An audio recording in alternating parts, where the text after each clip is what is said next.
심리학 하면 떠오르는 이미지가 뭡니까? 보통은 독심술이다 또는 점치는 학문이다라고 많이 생각을 합니다. 근데 사실은 과학의 한 분야입니다. 왜 그러냐면은 과학적인 방법론을 사용해서 우리의 행동을 측정을 하고 또 예측하고 설명하는 그 학문의 분야이기 때문입니다. 심리학의 용어부터 좀 아셔야 될 것 같습니다. 심리학을 영어로 표시하면은 psychology라고 얘기합니다. psych 플러스 logos. 원래는 영혼 그리고 어떤 주제에 대한 학문 이런 뜻이기 때문에 영혼에 대한 연구 이렇게 직역할 수 있겠지만 이게 차후에 의역이 되어서 정신, 마음에 대한 또 그것과 관련되는 포괄적인 행동을 연구하는 학문의 분야로 해석이 되고 있습니다. 주요 심리학파들 간의 의식에 대한 문제로 다분한 논쟁이 있었던 것은 사실입니다. 그렇지만 이 논쟁 속에서도 인간 의식에 대한 과학적인 통찰은 더욱 보편화되어 갔습니다. 한편 이때쯤에서 혜성처럼 나타난 심리학자가 바로 프로이드입니다. 정신분석학의 대가인 거죠. 여러분도 잘 아시는 바와 같이 프로이드는 우리의 행동은 의식이라기보다는 무의식적인 어떤 결정 요인, 예를 들어 보면 미해결된 문제점, 갈등, 욕구 등이 우리의 행동을 결정짓는다 이렇게 주장했던 학파입니다. 그리고 마지막으로 심리학파에서 중시되는 그 학파가 있습니다. 바로 인본주의입니다. 대표적인 사람은 이제 칼 로저스이고요. 칼 로저스는 인간은 무한히 긍정적으로 발전할 수 있는 그 존재로 본 거죠. 그리고 여러분 너무나 잘 알고 있는 개념 있잖아요. 자아실현의 개념을 보편화시켰던 사람이기도 합니다. 인간의 타고난 긍정적인 잠재력이 무한히 발전될 수 있는 방향으로 사회는 무조건적으로 존중을 해주고 지지해 줄 때 우리는 자아실현을 이룰 수 있다고 이렇게 주장했던 사람입니다. 요컨대 심리학은 의식과 무의식을 포함한 인간 행동을 관찰할 수 있고 측정할 수 있고 통제할 수 있는 과학적인 접근법을 사용해서 설명하는 과학의 한 분야인 거죠. 특히 현재 우리가 접하고 있는 심리학에서는 지금까지 거론되었던 다양한 관점들을 상호 배타적이 아니라 상호 보완적으로 적용해서 우리의 복잡다단한 인간의 행동을 설명하고 있습니다. 본 강좌 심리학의 이해는 다음과 같은 목표를 가지고 있습니다. 심리학에서 요구되는 기본적인 개념과 원리를 먼저 습득을 하고요. 그리고 그것을 우리 실생활에 적용해 보는 것입니다. 그러면 자기 자신에 대한 이해는 물론이며 또 다른 사람의 행동을 이해하는 데 많이 도움이 될 것입니다. 그리고 본 강좌의 구성적인 그런 내용들을 본다면요. 개론 수준의 심리학 교과는 문이과적인 그런 특성을 다 아우르고 있습니다. 이른바 계열교차적인 그런 특징을 가지고 있습니다. 앞부분은 주로 이제 기초에 해당되는데 여기는 이과적인 그런 내용에 가깝고 그리고 뒷부분은 적용, 응용 분야로서 문과적인 그런 계열에 가깝습니다. 그러면 이런 비율적인 고려가 어떤 장점을 수강생들에게 이제 제공하느냐면요. 서로 반대적인 계열의 그런 관점에서 복잡하다는 인간의 행동을 들여다보는 거잖아요. 상대방의 행동이랄지 또는 본인의 행동을 들여다보는 데서 더 체계적이고 또 새로운 시각으로 접근할 수 있는 이런 장점이 있다는 것입니다. 심리학에 의해서 다루는 그 내용들은 예를 들면 심리 검사가 있습니다. 여러분 성격 검사를 할지 지능 검사를 할지 적성 검사를 할지 성취 검사를 할지 이런 것을 또 다루게 되고요. 또 외부적인 자극이 뇌 수준에서 어떻게 지각적인 자극으로 이렇게 처리가 될 것인가 그 과정. 또 여러분 요즘 스트레스와 건강 간의 관계성을 굉장히 중시하죠. 그래서 스트레스와 건강 간의 그 관계성 이런 다양한 내용들을 이 챕터에서 이 코र्스에서 다루게 되는 것입니다. 요즘 그런 학문의 경계를 넘나드는 게 대세잖아요. 그래서 이제 아무래도 제가 공대생이지만 이런 문과 쪽인 성향에 대해서 그런 부분과 공대 쪽인 성향을 이렇게 합쳐서 공부를 한다면 나중에 연구나 그런 부분에 도움이 되지 않을까 생각하고 있습니다. 제가 연극 동아리를 하고 있거든요. 그리고 그 예전에는 그 연기를 할 때 캐릭터 분석을 하게 되면은 약간 주먹구구식으로 얘는 이럴 것 같다, 이 사람은 이런 성격일 것 같다, 이런 음악을 좋아할 것 같다, 굉장히 좀 피상적이고 중구난방식으로 캐릭터 분석을 해서 연기를 했었는데 이제 이 성격 이론들을 배우고 나니까 훨씬 더 체계적이고 이론에 기반을 둔 제대로 된 캐릭터 분석을 하게 될 수 있는 것 같아서 좀 많은 도움이 됐습니다. 저는 정치외교학과인데요.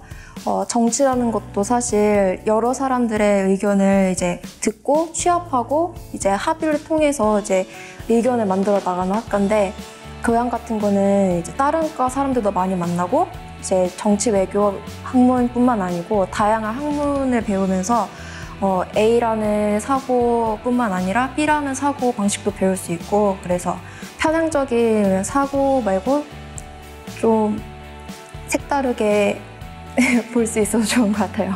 인간의 행동은 워낙 복잡다단하기 때문에 주관적인 일편적인 그런 내용만으로는 다 해석하기 어려울 겁니다.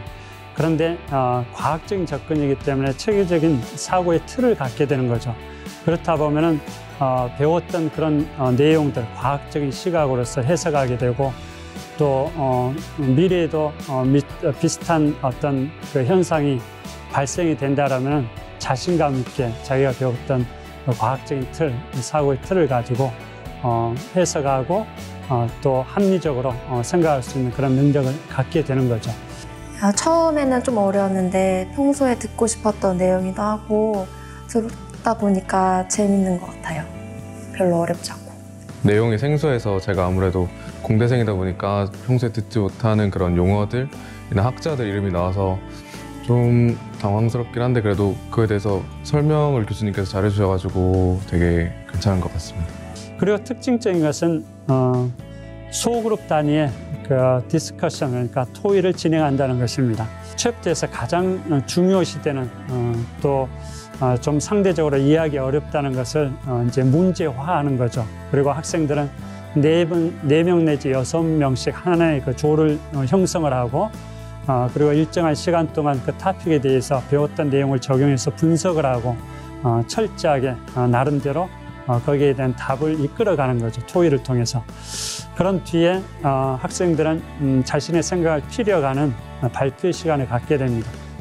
잘못된 내용이 좀 엇나간 그런 발표일지라도 사고의 폭을 더 넓혀주기 때문에 적극적으로 그런 발표에 대해서도 교수는 적극적으로 격려를 해줍니다. 그리고 그 발표에 대한 피드백을 주는 형식으로 진행이 됩니다. 그런 그 소규모 내에서의 저 오가는 그 대화들 속에 학생들은 더 적극적으로 수업에 참여하게 되고 또 몰랐던 부분을 알게 되고 또 더불어서 한 가지는 잘 모르던 학생들과의 어떤 사회화 과정들도 촉진이 되고, 그래서 지금까지 본다라면은 이 토론 수업은 상당히 고무적이고 또 추천할 만한 그런 그 하나의 그 수업 방식이라고 저는 생각하고 있습니다. 일단 기본적으로는 교수님이 강의를 이렇게 해주시는 형태로 진행이 되는데, 그러다가 1시간에 한 번씩 꼭 토론을 하게 돼요. 그날 배운 거를 바탕으로 해서 포괄적인 사례를 하나 제시해 주시면은 그거에 대해서 조를 이렇게 나눠서 조원들끼리 자유로운 토론을 통해서 저 사례는 어떤 식으로 이런 식으로 해석할 수 있을 것이다, 아니면 또 이런 식으로 해석할 수 있을 것이다, 이렇게 각자 결론을 낸 다음에 다 토론이 끝나고 나면은 그 한 조에서 한 명씩 나와서 이렇게 조에서 논의가 나왔던 것들을 발표를 합니다. 일단 조를 짤 때 이제 자리 가까운 순으로 해서 딱 모아서 하시는데 그게 제일 처음 보는 사람들이랑 만나서 하는 거거든요. 근데 이제 얘기를 하다 보면은 과별로 특성이 있다고 해야 되나? 그렇게 해야 뭔가 공대신 분들은 정말 딱 논리 구조에 맞게 설명하신 분도 있고, 아무래도 뭐 인문학과 계통이 보신 분들은 좀 더 색다른 관점에서 그렇게 설명하시는 거 들으면은 어떤 한 가지 주제를 가지고 이제 여러 특성에 맞춰서 이야기를 들으면은 한 부분이 아니고 좀 다양한 경로로 생각할 수 있어서 좋은 것 같아요. 자기 전공만 공부할 경우에는 자기 전공 외에는 잘 모르잖아요. 특별히 크게 보면 문과와 이과만 보더라도 문과적인 어떤 특정의 내용만 안다라면 이과적인 내용이 어디에서 우리 일상생활에서 이렇게 접할 수 있는데 거기에 대해서는 문외한이 되는 겁니다. 마찬가지로 이과생들은 또 문과적인 내용도 마찬가지입니다. 결국에는 우리의 사고의 폭이랄지 또는 인간 행동이랄지 어떤 편협된 게 아니고 우리는 다양한 사고, 다양한 행동을 통해서 서로가 이렇게 상승작용을 미치는 그런 작용에 의해서 우리 행동이 결정체로 만들어지고 또 사고가 종합적이고 또 고차적인 사고로 만들어내는 것이죠. 저는 신문방송학과를 전공으로 하고 있는데요. 이 신방과 수업들이 보면 방송이나 아니면 촬영하는 방법들 그리고 그 이론, 윤리 이런 거에 대해서 배우는 거지 사실 그 방송을 어떤 걸 찍을 것인지 컨텐츠가 어떤 게 될 것인지를 배우진 않거든요. 그렇기 때문에 정말 무궁무진한 많은 것들을 더 배우는 것이 좋은데 그런 면에서 심리학의 이해를 이렇게 들으면서 심리학 관련된 분야도 알게 되고 또 훨씬 더 사람들에게 다가갈 수 있는 그러한 방송 콘텐츠들을 생각할 수 있게 됐다는 것에 대해서 좀 굉장히 만족하고 있습니다. 자기 분야만 연구하면은 그만큼 폭이 좁아지는 거잖아요. 그 부분만 볼 수 있고. 근데 이제 그런 교양을 들으면서 그런 다른 분야에서 바라보는 시각에 대해서도 이제 인지를 하고 있으면은 그만큼 뭐 문제가 생겼을 때 문제를 바라볼 때도 그런 시야가 넓어지는 것이고, 그리고 요즘 시대에서 요구하는 인재가 약간 그런 좀 다각적으로 바라볼 수 있는 그런 인재상들을 원하고 있으니까 그런 자기 한 분야만 보는 것보다 그런 교양을 통해서 여러 가지 그런 자기만의 시각을 이렇게 만들어낼 수 있는 부분이 되게 좋은 것 같습니다. 일단 전공뿐만이 아니고 다양한 그 학문들을 접하면서 사고의 폭이 좀 넓어지는 것 같고, 다른 사람들을 만날 때도 이제 같은 과 사람뿐만 아니라 이제 여러 사람한테 대화할 때도 이제 공통점을 쉽게 찾을 수 있는 것 같기도 하고, 네, 좋아요. 물론 자기 전공 공부하는 것도 중요하지만 지식적인 부분보다 좀 그런 외적인 부분들도 충족이 되어야 대학생으로서 좀 더 넓은 눈을 가지고 세상을 볼 수 있지 않을까, 그런 생각이 듭니다. 이런 분들도 계십니다. 교양이 다르면 그냥 옅게 재밌는 거, 그냥 뭐 흘려버릴 수 있는 거, 이런 정도만 생각하기 쉬운데 절대 그렇지 않습니다.